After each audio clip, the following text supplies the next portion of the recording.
Well, I had some questions from Tony and Jason. Jason Edward Ledbury in New Zealand asked me where I got my big magnifying glass. I got that out of a projection TV, and I got 3 of them out of the same TV.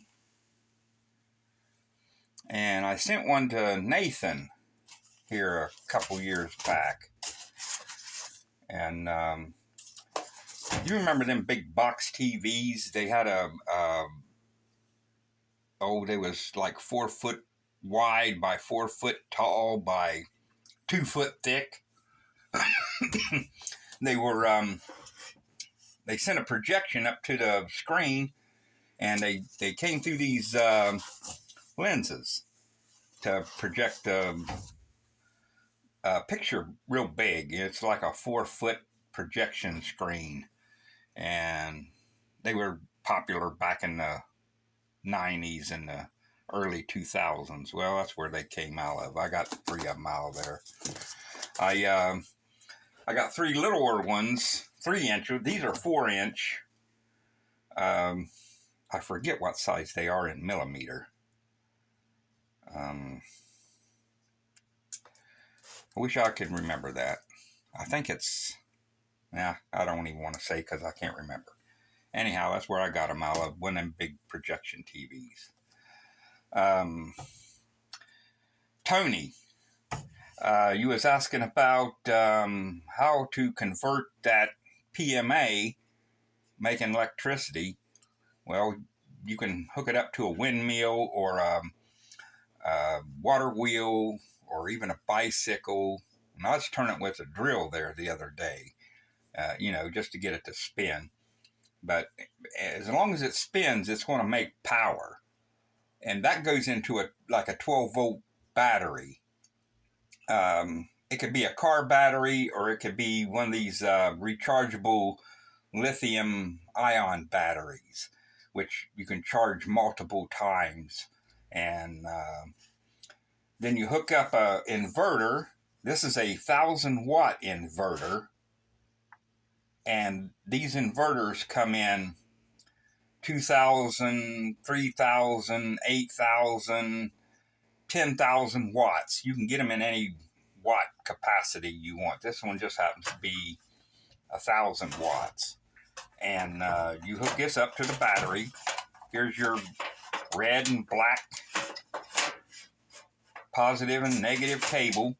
And then it has a ground cable. But you just hook these up to the battery, and then that P.M.A. Permanent magnet alternator charges up the battery, which then sends the power to the inverter, and then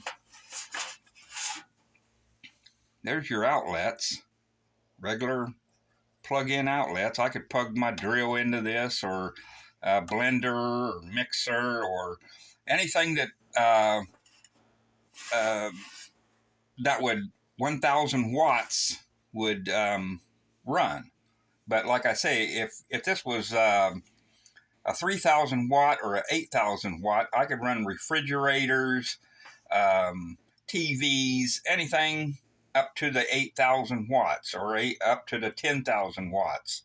This one just happens to be a little one, and it's only 1,000 watts. So I can only run 1,000 watts of whatever I'm running. Like, and if you overload it, it'll just shut down. So you'd have to, reset it. And then it even has a little USB port where you can plug that in and charge your cell phones. 5 volts at 2 amps, USB. Right there, just plug it in and you can charge your phone up. But I got it for running household. And I'm eventually going to get a bigger one, probably a 5,000 watt, maybe an 8,000 watt. That way I can run the entire house. And you can hook solar panels up to your battery, charge your battery, and then this is hooked into the battery, or a P.M.A., the permanent magnet alternator. It doesn't matter what sending power to keep the battery charged. It's just going to send it to the battery, and then this is going to run your household with these. It turns 12 volts DC that's coming into it. It's sending 12 volt DC, and then this converts it or inverts it. This is an inverter. It inverts it to 120 volt AC. So that's how you get the power to your house. And like I said, if this was like 3,000 watts or 5,000 or 8 or 10, you can run your entire house. You'd need multiple batteries, and you'd need a bunch of solar panels or a bunch of P.M.A.s to keep it charged, keep your battery bank charged. But that was my intentions, is to run my entire house. Right now, I can only run one room. Like in my bedroom, I can run my TV set and the lights and, you know, a few little doodads. But, you know, there's nothing major that I can run off of this. It's only 1,000 watts. But like I said, I'm going to get a bigger one, and then I'll be able to run a lot of stuff. And I cut some shavings here last night, so let's make a fire. And we're going to make a fire with some fatwood curls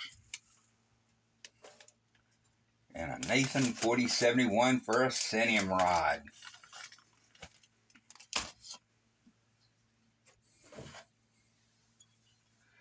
Nathan4071 Ferrocerium Rod.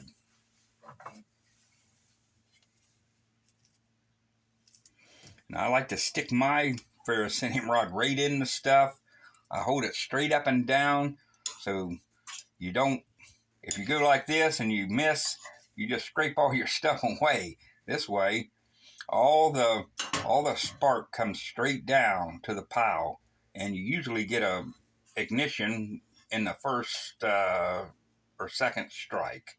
So let's see if we can get it in the first strike.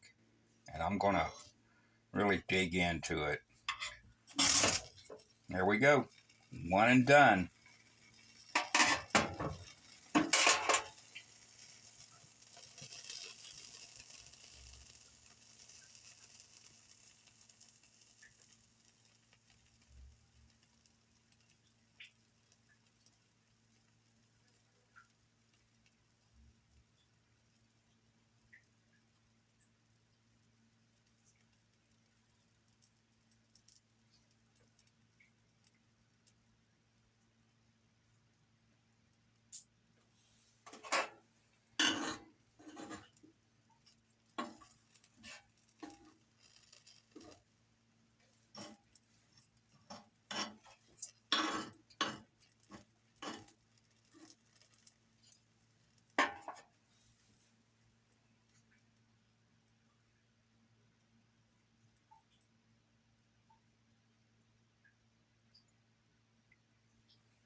All right, I thank you for watching. I thank you for giving me all the thumbs up. I thank you for all my subscribers and the subscriptions you give me, and I will see you on the next one.